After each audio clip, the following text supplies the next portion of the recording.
Okay, let's begin. Good afternoon, everyone, and a very warm welcome to you all. My name is Anand Sonpal, CEO of Valorem Advisors. We represent the investor relations of RBZ Jewellers Limited.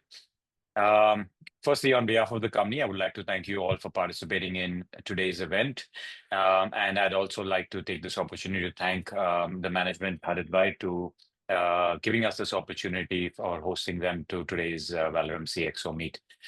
The Valorem CXO Meet, as you know, is the first of its kind virtual analyst meet event series, and our intention with these virtual CXO meets is primarily to take advantage of technology platforms like this by reaching out to a wider audience and to create a better understanding and bringing awareness about our client company's fundamental business, provide insights into their specific industry, financials, and future growth strategies. The format of this analyst meet will be primarily a Q&A interview format where I will start off by asking the management some broad level questions and then move on to questions from the participants. Please note that if you have any questions to ask the management, then you can use the Q&A button at the bottom of your screen. Please don't use the hand raise button. And please use the Q&A button instead, which I will ask these questions on your behalf to the management. Now, before we begin, let me mention a short cautionary statement. Some of the statements made in today's meeting may be forward-looking in nature. Such forward-looking statements are subject to risks and uncertainties which could cause actual results to differ from those anticipated. Such statements are based on management's beliefs as well as assumptions made by and information currently available to management. Audiences are cautioned not to place any undue reliance on these forward-looking statements in making any investment decisions. Now, without any further delay, let me introduce you to the management participating with us. We have with us Mr. Harit Zaveri. He's the Joint Managing Director and also Chief Financial Officer.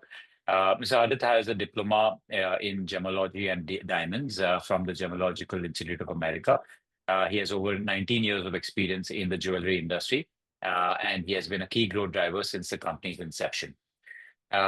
Without any further delay, let's begin with our Q&A.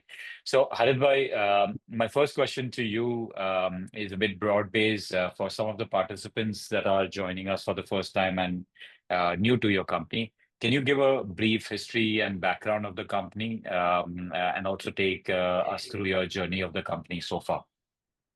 The company was incepted in the year 2008. Before that, it was a proprietorship firm. I joined the company at the age of 17 in 2006, and we are a jewelry manufacturing company. Before, it was more of a job work that we used to do from outside. It was a wholesale company, B2B company, and going forward, we grew in our niche of manufacturing, that is antique jewelry. In the domain of antique jewelry, we were all the primary first ones to set up a manufacturing unit in Gujarat, and for again the antique jewelry. And because of our quality making and manufacturing standards, there are corporates whom we attract as a clients like Titan, Malabar, so on and so forth. We specialize in this domain, and we have got a capability of 200 artisans plus 285 in-house employee strength. I think this is a brief history about the company or the capabilities. Thank you, Harit bhai. Moving on, so one of your business verticals is the B2B business, which is your traditional business. Can you explain to our audience today what specifically we do in the wholesale business versus and how is that different from the job work business?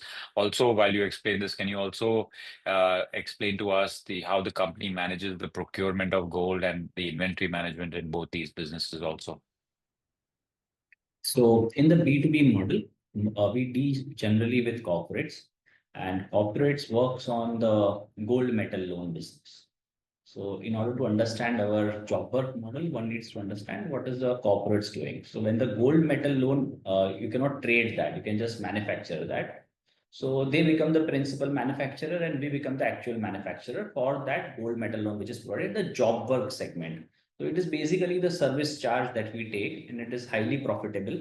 To give an example, let's say if a corporate A gives us 1 kg of job work metal and we charge him 1 lakh rupees for that, he can sell that goods and he can get 1 crore of revenue with that good, because the raw material cost of gold is itself involved in it with our service charge also.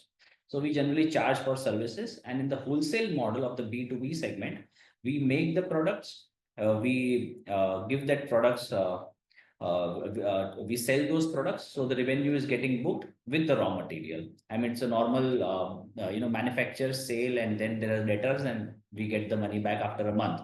So the period of cycle period is quite long. It is almost 3 to 4 months.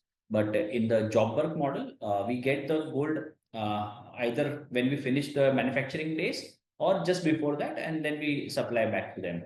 So job work model is service oriented, extremely profitable in terms of the margins, and wholesale model is a normal sale of sale of goods model. Sure. And how do you, just to elaborate on this, how do you sell to these wholesale clients? Are they catalog or are they exhibitions? How do you usually go through that? So the exhibitions, IIGS is particularly a platform. It's the second largest exhibition in the world jewelry industry. And we get most of our orders from those exhibitions. And seasonally, when there are new product developments, we showcase it them to the corporate clients. They come when they have the requirement or the inventory gap is there. So it's it is exhibitions, and also they are coming to our facility to see those products. Whenever there is a new product development, we invite those corporates to come to our premises and see. So, thank you. Moving on to our B2C business, Harit bhai. We've seen a phenomenal growth and traction in our, flagship store in Ahmedabad. Can you give us some, explanation of what has been your experience in this, as well as what is the expansion plans in the retail segment? Correct. So some of the gaps that we had understood in retail division is primarily on a demographic basis, the specialty of design that we hold. So because of our manufacturing capability and design capability, those corporates are purchasing with us in B2B.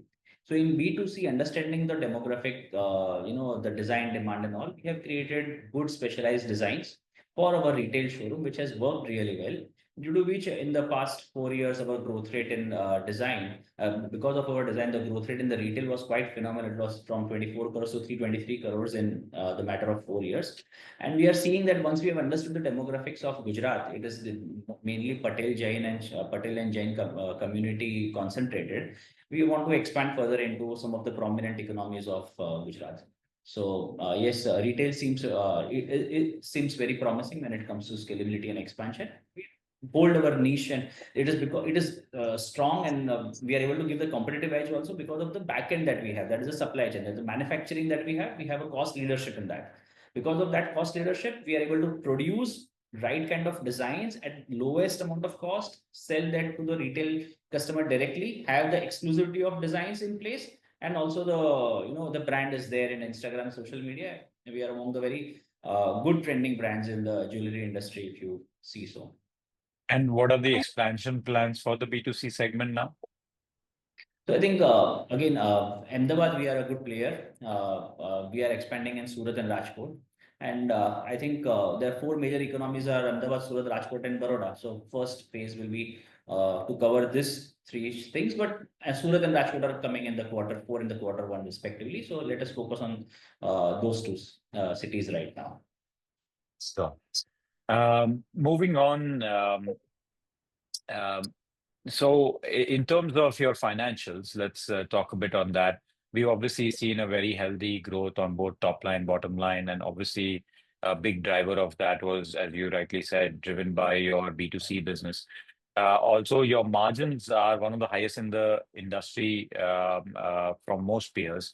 Can you explain, first of all, what has made this possible? What has led to your top line growth, as well as what is the long-term sustainability of your margin profile? So, see, if you understand the business model, again, I have quoted you an example. Let's say, for an example, if the largest of the corporate buys from us on a job work model. So when they buy from us from a job work model, we only charge for the services. So in gold industry, 90% of the component is of the gold, and the 10% is of the making charge. Now, when I book my revenue on the making charge only, my profit margins are definitely going to get increased because let's say for an example, a corporate A buys from me 100 kilos.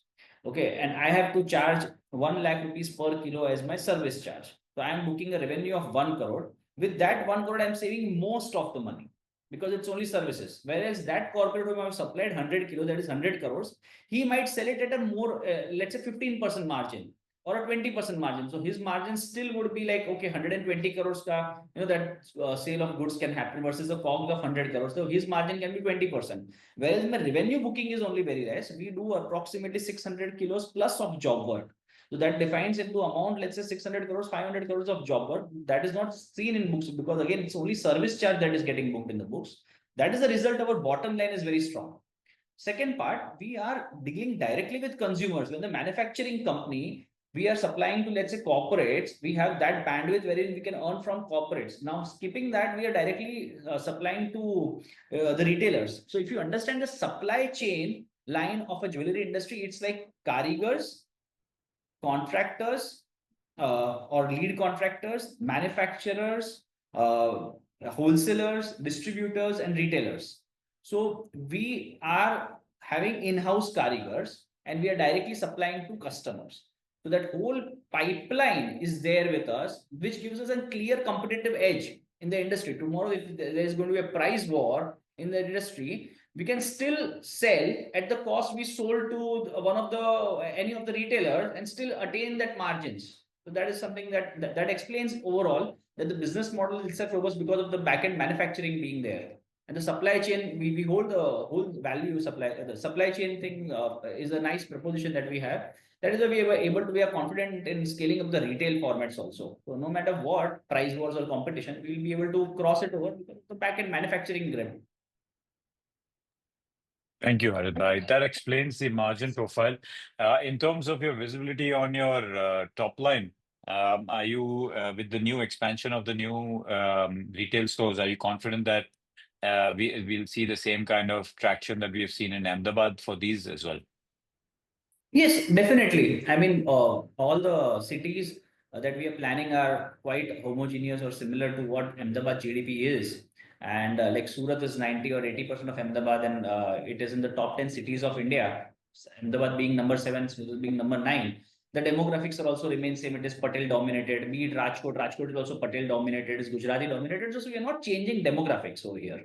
So we are expected to see in Ahmedabad also, it's not a legacy business. We entered into retail market in an actual way in 2019. So 2020 the COVID hit. So you can actually say that it's been 4-5 years for us to have a retail. And the success that we got from a 24 crore to 323 crores has itself given us quite an amount of confidence that in other cities, without having this legacy brand, we can still get in and because of our cost advantage, the manufacturing grip that we have, the brand that we have built on social media, the exhibitions that we have done in Rajkot and Surat are giving us a promising response in terms of consumers. So there are a lot of datas and logics behind it. It's not that, okay, tomorrow I want to open and have it. Nothing like that. It's a very planned, well planned and well thought thing with data that, okay, the demographics, the market study in terms of exhibitions done there, the feedbacks that we have got from consumers, the footfalls that we get being in an Ahmedabad store, we get from Surat and Rajkot are very promising us to put up a store, additional store there. Sure, but thank you so much for these responses. Now let me start taking questions from the participants. I've already taken up a bit of time. Once again, as a reminder to all our participants, if you have a question, please use the Q&A button. Please type your question in that. Please do not use the hand raise button. I will ask these questions to the management on your behalf. Again, please use the Q&A button. I see a few people have raised their hands. So first question is from Yash. He wants to understand how important manufacturing becomes for the clients and how to retain or gain any new client. He has a few follow-up questions, but I will start one by one. So when it comes to manufacturing, see, if you are in the business, if you are doing manufacturing, means you are hardcore producing the products. So for having that manufacturing expertise, that whole ecosystem of design, the infrastructure of karigars, quality checks, and etc. are needed. So when this kind of an ecosystem is built, we are leveraging this ecosystem by supplying to niche corporates who are having the chains of stores, and also the B2C model that which we are going. Because of this manufacturing, we are able to have the cost leadership in place. Because you get it right. Yes, see, when we are supplying to corporates, we are also earning profits. So, and we are supply those corporates are supplying to consumers and earning those margins. So in the price war, we can actually, not have any much issues with that. And manufacturing at a lower cost reduces the risk of melting. So, even if the goods doesn't work and we melt it, still the amount of risk is very less. So, if you calculate those stuff, let's say if I manufacture it, let's say whatever X%, and I sell it, Y% to the direct consumer, the X is quite lower than the X that the competitor has. So the risk of So, carrying a, yeah. so his follow-up question is also, is my understanding correct that it is the retailers themselves also can do in-house manufacturing? So profitability will always be limited, and if no, how can we add value to increase the ROIC and how to protect the ROIC from competitors? So his question is primarily that do retailers also have in-house manufacturing, and if so, then are we competing against them? And if not, then how are we compete? I What are think we doing to increase ROIC? correct. It's a good question. In fact, I would admit that retailers are having their in-house manufacturing capabilities up to certain extent. See, the domain of retail is to is to look at consumers and etc. Whereas manufacturing is more of a hardcore thing in which you deal with machineries and X and Y axis and whatever how the mechanics are made, and a lot of handwork is also there. So we are into a niche of antique category. So understanding that we have done manufacturing since a long time, and understanding its nitty-gritties, yes, the products like chains and machine products can be made by corporates, but corporates are not heavily involved in making everything in-house. So even they are outsourcing much of their things. Coins can be made in-house, chains can be made in-house, but most of the things are not made in-house. So, wherein as a hardcore manufacturer, we have the ability to make a lot of things in-house. We are specialized in antique, and when we are expanding also, we see that, okay, antique jewelry domain, we can expand. We can make our own designs. We are already making for corporates. We can make other designs that we are exclusive to, understanding the demographic, exclusive to Harit Zaveri. And that is why we want that, okay, even if the corporates are turning into manufacturing, we are also going in that same way into retail. So them coming into manufacturing will have actually a lesser margin than we coming into retail, because retail actually has much more margins from start itself. So yes, this is the Sure. transition in the industry which is going on. Okay. Next question from Ayush Mittal is, we have noticed significant volatility in turnover, with sales peaking in December, then declining in March, and further in the June quarter. Could you share your perspective on the seasonality of your business? So as a jewelry industry, in the B2B and the B2C domains, so I would want to quarter two is most critical in terms of B2B business, and quarter three is most critical in terms of B2C business. On the whenever you check RBZ, you must check in the you make sure that you check on Y-on-Y basis, and you keep two factors into play. One is Diwali early, or is Diwali late, and is Akshay Tritiya early or Akshay Tritiya late. So these two barometers has to be kept in mind for the whole industry. So, if Akshay Tritiya is early, our fourth quarter is going to be good. And if Akshay Tritiya is late, our quarter one is going to be good. If Diwali, let's say, is late, okay, then, you might not see that upswings in the second quarter, but the third quarter in retail is great. But in any of the case, quarter two on a very, overall cycle, quarter two should be very strong in terms of B2B, and quarter three in terms of B2C. And, with respect to retail, quarter three and four are more stronger than quarter one and two. And in terms of B2B, quarter two and three are more stronger when it compared to quarter one and quarter four. Sure. His follow-up question is that our operating margins appear unsustainably high, especially since very few players in the industry are able to achieve such levels. What factors enable us to sustain these margins? You've already explained in your opening statement, but if you Correct. want to just reiterate that, Yes, maybe yes, one more yes, time. yes. So, okay. So let us say, the person's name is Ayush, right? If I'm not wrong. Yeah, Aish. So Ayush, let us say that a corporate A has a margin of 20%, which is wonderful in the jewelry industry, right? And he gives me 1 kg gold bar, okay, for manufacturing. Now, from that 1 kg gold bar, okay, I am doing his job work and I'm giving a bill of 1 lakh rupees. Okay, so from that 1 lakh rupees, only that making charge amount, I am saving, let's say 90%. Let's say I'm saving 90,000. Okay, and that person, when he sells the goods, he sells with the raw material value included. So when you sell it to the customer, even though you have a 20% markup, that raw material value of 1 crore rupees a gold bar, a kg, is already there. So because of that, even though on the making charge part, they have more margin than us, so their revenue top line will become 1 crore 20 lakhs. My top line will become only 1 lakh rupees. From that 1 lakh, I am saving 90,000. From that 1 crore 20 lakhs, they are able to save, let's say, 20 lakhs. Okay, so they are earning more than me, but because I'm doing only service business, my margins are higher. If let's say if I'm not if we should not look at job work business now, my margin will be comparatively little less. Again, we are into manufacturing business. So from again, I've explained you the supply chain, Ayush. It is from carriers to contractors, manufacturers, wholesalers, distributors, and retailers. Okay, so my retail business does not have this supply chain. I am a manufacturer in which carriers are in-house, be it handwork, and I'm directly supplying to the retailers. So in both the cases, my margins are 100% going to be better. Now, again, you don't look at this company as a 530 crores company, Ayush. You should look at the company as it produces or it sells 1,317 kilos. So if you calculate by 75,000 rate, the amount of goods that we have delivered so far is approximately 1,000 crores. If you calculate the 75,000 rate as an average rate, it is 1,000 crores of goods which you have delivered, but 600 kg is job work. So my 45 to 50% of my total company's business is job work business. And that is the result again that my margins could fluctuate on quarter basis on my job work ratio being higher or my sales ratio in retail being higher. So we are blessed to have this kind of model. But you again look at it, it's not a 530 crores company. If you, in terms of volume, it's a 1,000 crore company. And then when you, extract the margins from it, you will find the margins to be quite neutral or good in place. But yeah, 530 crores comparison Sure. margins are great.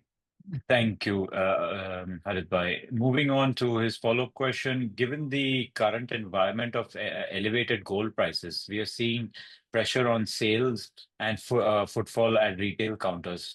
How are you seeing the impact on your company? Does it impact our new store expansion? Will it take a longer time to break even on new stores, and will we incur any loss for any of them? Gold prices have always been moving up. It is nothing new that we are seeing. And there is a sharp increase in prices, but we are mainly into occasion wear business, which is an event linked business. Weddings are not, it's not that because of rise in gold prices, weddings are not going to happen. So we are not predominantly into daily wear segments. Daily wear you can avoid. Let's say anniversary पे chain लेना है या नहीं लेना है, gold का दाम बढ़ गया है, iPhone ले लेते हैं, chain नहीं लेते. That can be avoided. But wedding है तो set तो लेना है. So we are into an event linked business. Or when we are seeing this kind of expansion, we are again predominantly as a retailer also 65% into occasion wear business. We are quite sure that even in this year we are 100% growing in terms of the retail business is going. If it is going, last year it was 323 crores, we are expecting some percentage up this year. I think by quarter 3 we should be actually understanding how much percentage, but it's surely we are positive on the sides. The walk-ins are not a problem when it comes to weddings. We are getting good amount of walk-ins, and we are getting good amount of queries. Wedding industry is booming, and so the result is our industry booming, and jewelry is getting that effect. Sure. Moving on, the next question is, can we break up our operating margins in each segment, retail, job work, wholesale?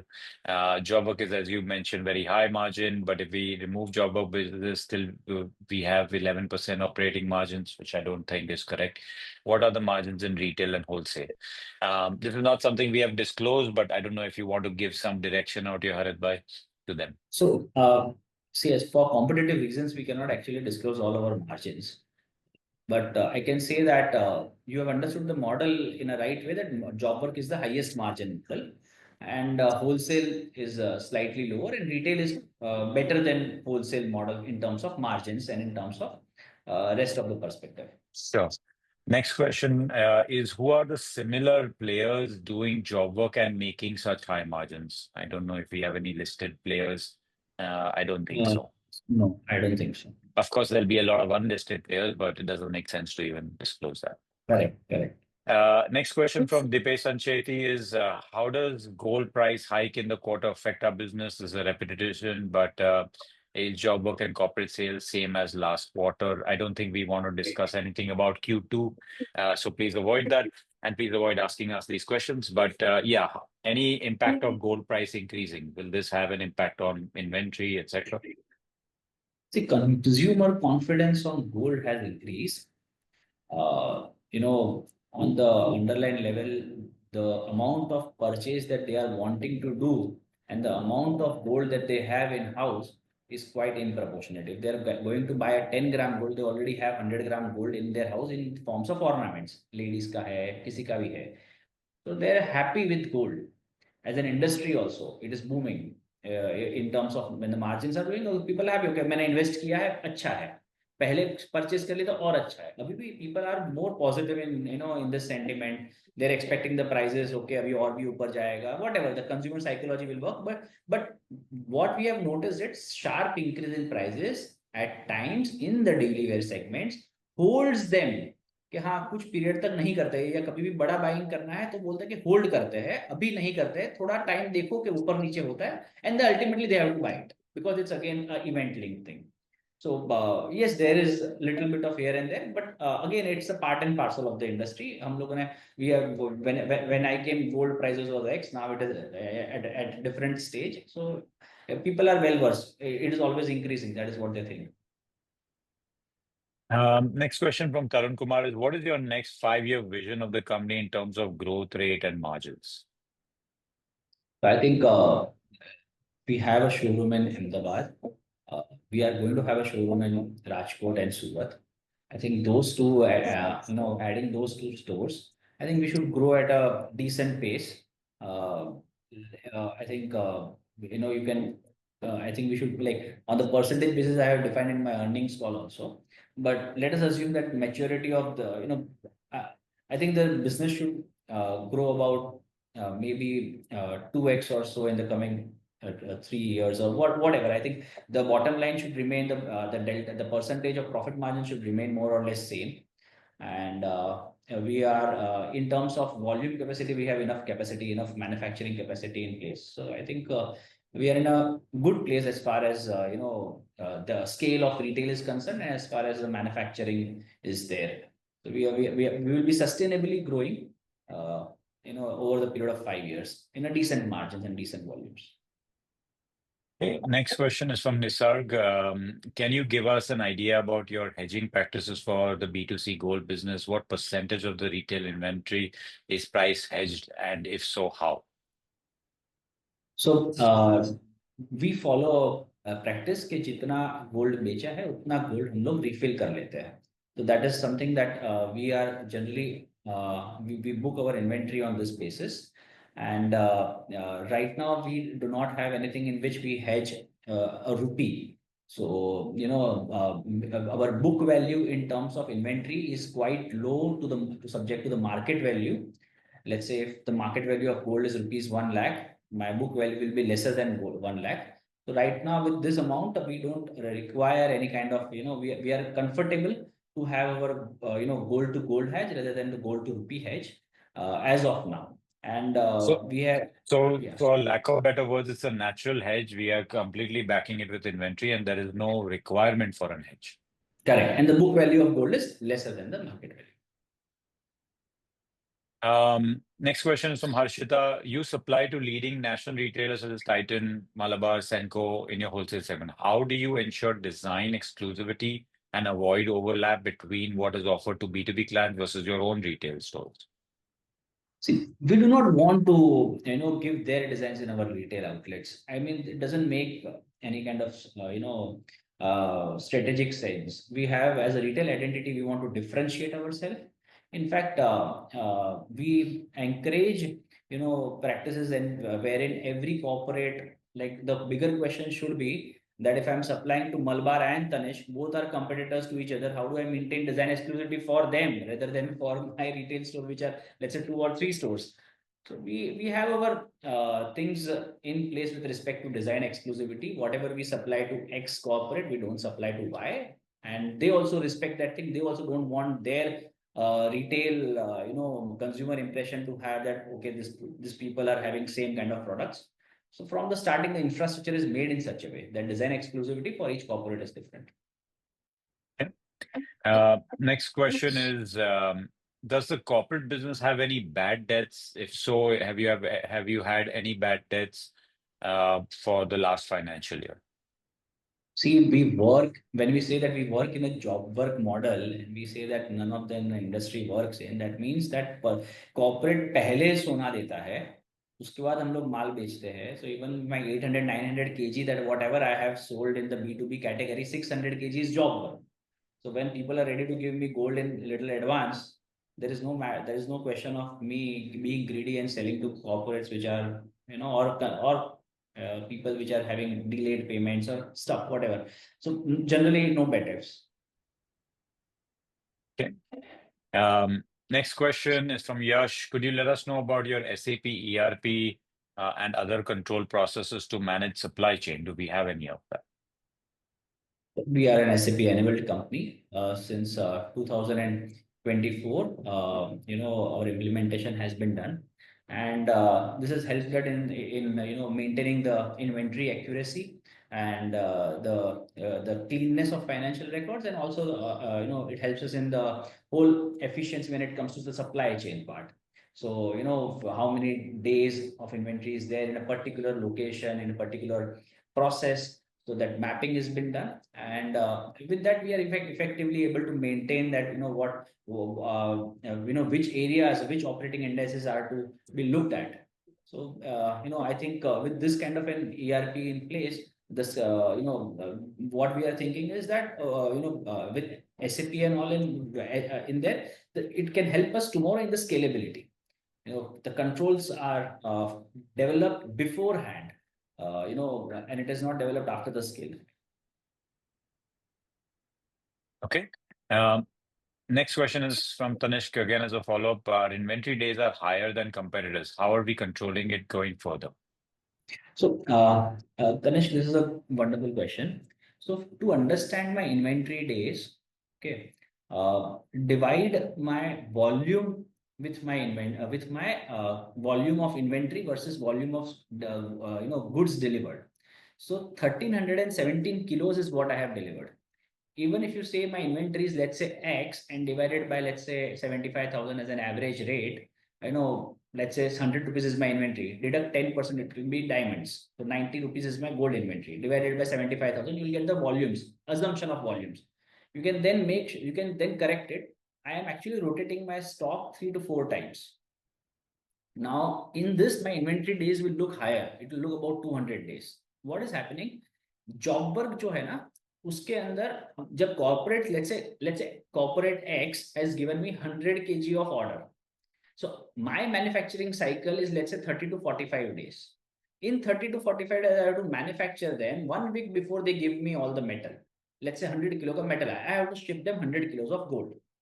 With this practice, their inventory holding days are lesser. But if you actually see, it makes a lot of business sense, because I'm getting gold in advance. I don't need to ask for money after 30 days. तो advance में मेरे को मिल जाता है. But उसका एक bad side ये है कि मेरा जो रेवेन्यू बुकिंग है सर्विस में, वो बहुत कम होता है. So let's say if I'm doing 100 kg of gold, I can book revenue as, let's say, 1 crore, और वो 1 crore में से 90 lakhs मेरा प्रॉफिट है. बट मैंने जो माल एक्चुअली डिलीवर किया है वो 100 किलोस का किया है. सो वहां पर क्या है कि जब आप इन्वेंट्री डेज गिनेंगे, तब sales divided by the inventory गिनेंगे, तो मेरा सेल्स वहां पर बहुत कम आ रहा है. That if you leave job work aside, my inventory holding days in retail is approximately 160 to 180, and wholesale it is much lesser. But because of this job work coming in, my inventory days looks higher. What you can do is 1370 kilos of delivered volume divided by the inventory in terms of kgs. You can approximate, you are an analyst, approximate कर सकते हो, kg आ जाएगा, उसको divide कर दो, 3 to 4 rotations आ जाएंगे. Or I think a better way, maybe if I can add, Harit, and correct me if I'm wrong, if you're saying 600 out of 1300 is job work, we take that out and then we actually do apple to apple of the wholesale and retail business and see the actual working capital of that. That will actually make more sense, which is then comparable Could to be. the rest of the industry. Could be. Correct. Could be. Moving on, Saurav's question is, do we have a B2B order book? Is there a current status? Is there an order book number that we have? So B2B order book is generally, we right now we are almost booked till October first week or so. And we have been, generally it is a 1 month order book or 45 days order book. The pipeline, that is, I said the manufacturing days are 45. So generally that is a 30 to 45 days का order book हमारे पास रहता है. And right now it seems comfortable. So it's basically a short-term seasonal order book more than a Correct. long-term order book. Yeah. Okay. Generally, retailer tend to give order depending on the manufacturing cycle that we have. Correct. Next question from Ankit is, um, it's good that we have grown in our B2C side, but what is stopping us from growing in the B2B side? I understand that gold prices are increasing, so we are gaining some revenues while utilizing less capacity, but some of the peers are growing at a higher rate in B2B, and we have a lower base. Why aren't we looking at adding more clients in B2B and having more penetration from existing clients? Okay. So in B2B, if you look at most of the corporates, in volumes, they are either growing by single digit, early single digits, or by maybe some of them are having negative growth rate in terms of volumes. Why? It is because prices from 50,000, that is 3 years back, have now it is 1 lakh rupees. So even if you calculate their CAGR being 18-20% of sales, gold has prices have increased more sharply. So we on the manufacturing level now we have tonnage capacity. So today we have 2,000 tons, 2,000 kg of capacity. So that translate that 3 years before we had a potential of doing 1,000 crores as our revenue. Now we have in the same capacity, we have the capacity to do 2,000 crores because of 1 lakh the gold rate going on in multiplied by 2,000 kgs. So we don't need right now to increase our capacity. We are great in terms of our relationship with many of the corporates. We are a preferred partner when it comes to antique jewelry. We are growing at a decent rate. Even last year, the companies, we are expecting the volumes to remain positive. If I say this year we will remain volume positive, that clearly indicates that the prices of gold has sharply increased by at least 30-40%. So it itself shows that company is growing and they're able to retain their volumes, grow with the volumes. And I think corporates are in line with us. If you see 2 years back, company's profit was 22 crores. Right now, last year we have posted a profit of 39 crores. Where is the question of growth? And peers, I don't want to comment. Sure. Next question is from Lalit Budwani. As the organized market segment is growing at a higher rate, and you guys as retailers will be able to gain. Oh, so his question is, uh, we are also competing in the retail segment, B2C segments. Will we be able to gain adequate market share? As now a lot of people prefer buying from organized jewelry retailers like Malabar, Tanishq, etc. So the question is, will we be able to compete against these larger organized players? So it's a nice question, but one has to get in a detail of certain questions. So the industry size is approximately $80 billion. 85 billion dollars. It is with that I can narrate it as it is a 6 lakh plus crore industry, 6.5 lakh crore industry. Now, if you see, none of them are touching even the double digit when it comes to market share. So market share of the largest player may be somewhere around 6 to 8%. So industry is highly unpenetrated and very much in the phase of transformation. the highest organized segment, or maybe the maturity of the organized segment in India is in region south. West, north, and east are yet not that penetrated in terms of organized sector. There is a huge potential to grow, and we must tap that. Even we, with this kind of an Ahmedabad store going success, if we go across in retail, push a little, we should aspire to become one of the organized retail players in this segment. And why not? There is an Thanks. opportunity in hand. Sure. Next question is as we is from Ayush again, as we have around 1,300 kilogram of utilization, will we have to do capex for our manufacturing in FY27 to be ready for future? So do we have any capex plans for increasing manufacturing capacity? Uh, If if the volumes of corporates are growing in double digits, yes. Right now, I don't see that happening in the seeing the trend of past 5 years. We wish that it happens and we expand our manufacturing capabilities, but as of FY27 till 27, I don't think so. From 1317, we have quite a good room. Let us reach at 1600 stage. At 1600 stage, we will want to add a tonnage of capacity. Okay.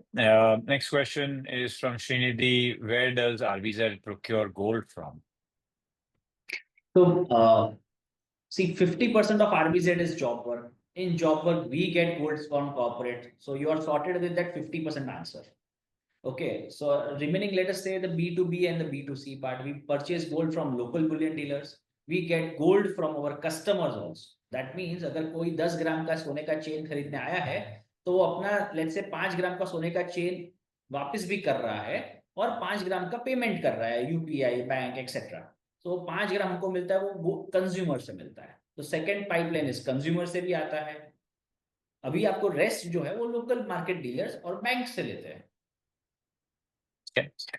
Next question from Dipesh is, aren't you competing with your own corporate customers by expanding retail stores, and how are they taking this move? So I think these are pan-India players or global players. Now, we adding some stores in 2, 3 stores are, I don't think so. It is even seen at. They are more, see, I understand we are not competitors to pan-India retailers or global retailers. We are competing on a very local and regional basis. So they are, perhaps the question should be that if I am supplying to Malabar and Tanishq both, how are they allowing me to supply to each other? Because we are a we are a wedding jewelry maker, an occasion jewelry maker. The design specialization has to be there. So even with that perspective, we are supplying to, let's say, all the corporates in India, most of the corporates in India. So I think they'll be looking at their competitors and looking at us. So far, we have a store in Ahmedabad. It is a success. We have not got any such signals. But we don't see that as a challenge, right? Okay. I think a lot of questions are similar. Ahmedabad store generates about 330 crores of revenue. Based on this benchmark, what should be the ideal size and scale for Rajkot and Surat stores, and what kind of revenue potential we can expect from them? Similar kind of revenue potentials you can expect from both the cities, Surat and Rajkot. Surat will be more closer to Ahmedabad, and Rajkot will be 20% or 25% less than Ahmedabad and Surat. That is my sense, and because of seeing at the GDP data and everything, and all the demographics and all the population study. I think both the stores are coming, and they will be one of the largest in their cities. And I think I have answered the question. I think mostly the questions are answered. Okay. Next question is Okay, so the question from Harshita is, current reported margins also reflect inventory gains due to rising gold prices. In a scenario of gold price stabilization, how should we think about your sustainable margin profile? Again, see, margins, when it comes to our business model, we are 50% business model is about job work. So if you straight away, I can say I'm not in the 50% of the business. I'm not earning anything from the increase in gold price. The second data is that the rest 50% of the business does make does make profit from the gold increase in gold price to the limited extent. We are every day we have to sell and every day we have to purchase. That does not mean that हमको the way we look at it is 3% is what we get GML at as a rate of interest, and 9% is our CC rate. So 6% is the gap that is there. If the gold prices are earning more than 6%, okay, we are making, let's say, 2 or 3% per annum in gold prices, but in terms of on a very aggregate level, not on the net level, on the very aggregate level. That is it. But gold prices coming down, this model is still fundamentally strong. Supply chain is in our hand. There have been, a complete decade wherein the prices of gold prices did not move higher or lower.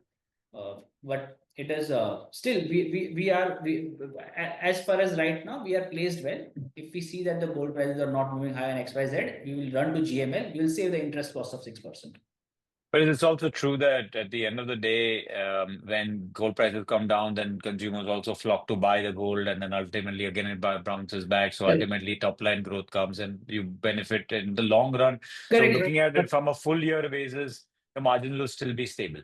Anuj bhai, wonderful. In fact, I from this point, I note that custom duty of 9% drop in custom duty resulted in a better PAT, just because of the rush in the demand coming in. So that was one scenario. Yeah, thanks for that. Sure. Next question is what is the expected capex incur for both the showrooms? Have you purchased the inventory with your 150 crore sanction limit for these showrooms?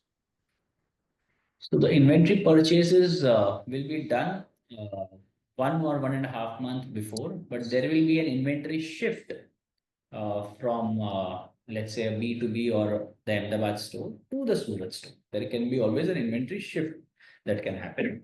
And I see that with our sanction limit of 150 crores, and I think we are yet to receive more sanctions.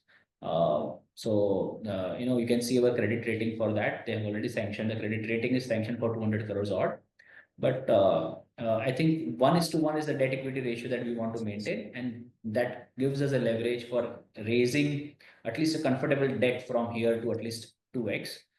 So both the showrooms will be operated from the internal accruals as well as the debt raise plan and inventory shift keeping in mind. Sure. On that quote, I think there is a clarification required. When is the planned launch for both Surat and Rajkot?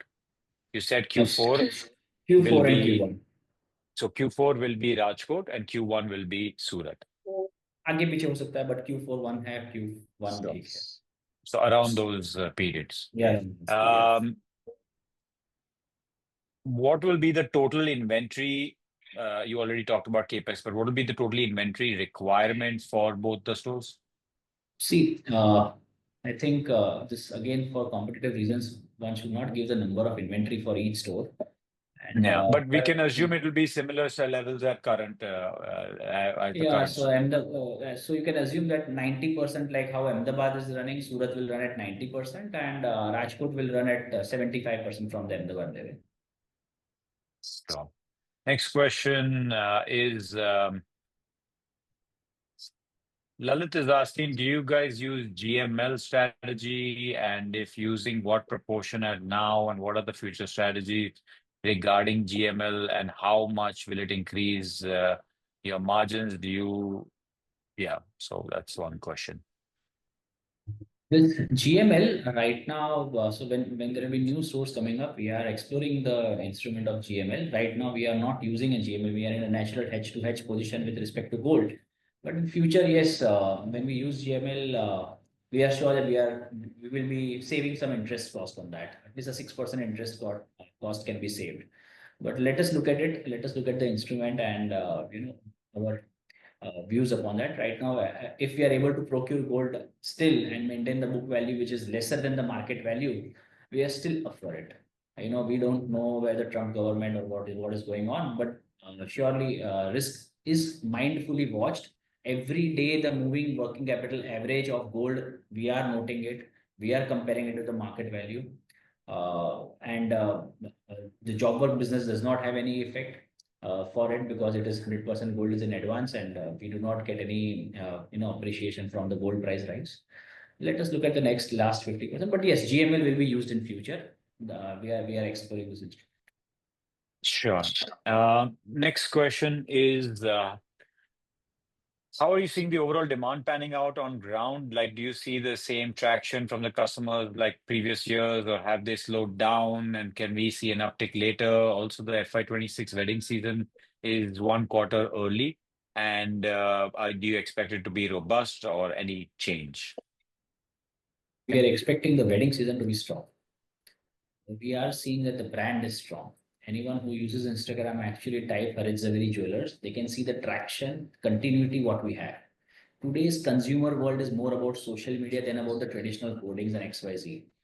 But if you see that your brand is strong, brand is trending, consumers are good in the store. We are, as a wedding jeweler, Q3 is going to be an important quarter for us. And uh, what we are seeing in the month of September is some optimism that is coming in. So we are very hopeful for the season ahead. And I think the rising gold prices will have its effect in terms of volumes, but not in terms of value. Value will rise. We are going to do good in retail. Okay.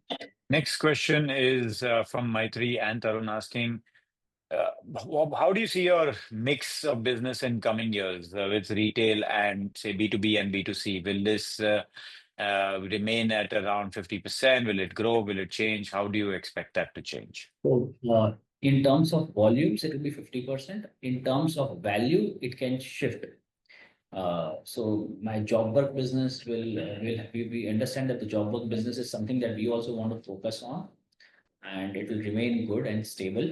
The volumes can grow in single digit levels, but value can grow into approximately, it's a double digit, because again the gold prices will rise at XYZ. But the overall revenue proposition will get changed. So again, when you ask such type of questions, at least for our company, volume data is mandatory to watch, because it will not make sense if I tomorrow tell that okay, my revenue percentage will be 75% in retail and 25% in wholesale. Because आपको volume data देखना पड़ेगा कि फिर भी company जो है 50% volume B2B से ला रही है. So transition is happening, but volume over the period of time 50% wholesale B2B से आएगा, 50% retail से आएगा. Okay. In your retail segment, Harshita is asking, do you primarily have antique jewelry, or it's also other kinds of jewelry? All kinds of jewelry, daily wear, antique, occasion wear, diamonds, polkis, everything. Okay. Next question is, are we getting CEPA advantage in gold procurement, and how much was the allotment in FY25? The CEPA allotment, I did not understand that. I've not I think we heard are this talking term about the before. TRQ quota. And the TRQ quota, I think there is an allotment, and we have got the sanction. We will be working this thing, but that advantage is already there with the company. Okay. Do we export any gold jewelry, and with the Trump tariff, how will it look? We don't do any exports. We are not highly into exporting of gold jewelry. We do have a little bit of percentage share with gold, at 2-3% of our revenue gold comes from exports in Dubai and in US and etc. But majorly we are focused on the domestic demand. Yeah. So talking about, you mentioned about the volume and tracking the volume. Last 2 years, Shashwat is asking, majority of the growth has come primarily because of increase in prices of gold. So what is the guidance on, or what kind of volume growth can be achieved in the next 2 to 3 years? No, I differ from Shashwat. The majority of the growth that has come, is because of the internal capabilities of the company in terms of design. So when the gold prices are up, the volumes generally try to slip. To make the volume increase or to even get it on the flat level, it requires your inner company capabilities. In this sensitive, dynamic, volatile environment, we have this infrastructure which is there, which keeps us growing. Even by volume, last year we grew 18%. That speaks of the company's credentials. So अगर हम लोग retail even in retail we have grown substantially in terms of volumes and revenue both. So it is not the gold prices only that is the driving factor. In fact, why the gold prices should be the driving factor? A little downside in gold prices can actually cater a lot of demand. Even in this volatile environment, we are growing. So next question is Lalit is asking, do you just operate an antique jewelry segment like 22 karat gold, or do you also serve other kind of customers and other products like diamond studded gold jewelry or daily wear jewelry whose demand is growing as now a lot of individuals are preferring 14 and 18 karat gold jewelry due to lower cost as compared to 22 and 24. Okay. So in retail, we do have all the caratage from 24 karat, 22 karat, 18 karat, 14 karat, daily wear, polkis, diamonds, etc. Okay. So, but in the wholesale domain or the manufacturing part, we have 22 karat antique jewelry. And for the corporate, the demand of corporate is coming for 18 karat antique jewelry. We are making that also. But the quantum is quite less. Okay. Next question is, okay, do you intend to expand beyond Gujarat, or will we continue to target communities like Marwadis and Jains in Gujarat? So we have just like we have plan of a couple of store more. So if you understand Gujarat as a market, Ahmedabad, there are four economies: Ahmedabad, Surat, Rajkot, and Baroda. 50% of the economy of Gujarat comes from this four place. Rest 50% will come from the spokes like Himmatnagar, Gandhinagar, etc. Those smaller cities. Now, if you understand the market of Gujarat, there's enough capacity to grow. Let us step on this capacity first, because we have got the learnings. Now it's the time to have fruits for that learnings. Expand in Gujarat, get things in order. Gujarat, I think, is a good couple of thousand crore market. At least for individual. I mean, the market is very big, but we can look forward for at least a nice, decent scale up. So, next question, and I think we've reached the end of time, but we'll take a few last. How do you plan to improve your free cash flows over the next few years as it is currently negative? This is a nice question, also. So, as a company, we are into a gold dominated company. It's a gold jewelry company. Now, if you can understand, it's something which is an iron company or a software company or an etc. The free cash flow would matter, excluding all the capex and etc. things, and it is a great measurement to see. But when it comes to RBZ, we have gold in our hand, and one can actually park jewelries which are made at a very lower margin cost because we are a manufacturer, to keep gold, which is already an appreciating asset. Plus, if you have more jewelry, you can get more customers, you can get more variety to see. So there is no issue when it comes to the part of cash flows. And we would want that the inventory base or the gold base to be always relatively high in the company, as far as at least till the book value does not reach the market value, then we will have to hedge. But the free cash flow, free cash flow is used for, let's say, giving dividends or making more expansion and etc.